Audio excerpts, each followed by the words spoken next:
এখানে প্রশ্নে এই একটা সেট দেওয়া আছে এবং বলেছে এর প্রকৃত উপসেটের সংখ্যা কত। তো প্রকৃত উপসেট সংখ্যা নির্ণয় করার হচ্ছে একটা শর্টকাট আছে, সেটা হচ্ছে এরকম যে 2n-1। তো এখানে nটা হচ্ছে যে সেটটা দিবে ওই সেটের উপাদান সংখ্যা। আর যদি আপনাকে প্রশ্ন বলে যে উপসেট সংখ্যা বের করতে, তাহলে সেক্ষেত্রে ফর্মুলাটা হচ্ছে 2n। তো আমরা এই প্রশ্নটা যদি সলভ করি যে এই একটা সেট, এখানে আমরা দেখতে পাচ্ছি যে এখানে উপাদান সংখ্যা আছে 4টা। তো এর প্রকৃত উপসেটের সংখ্যা হবে 2n-1।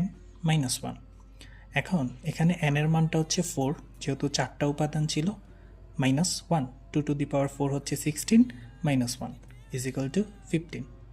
তো এখানে প্রকৃত উপসেট সংখ্যা হচ্ছে 15, কিন্তু যদি বলতো উপসেট সংখ্যা কত হবে, সেক্ষেত্রে কি হতো 2n, অর্থাৎ 2 = 4 = 16।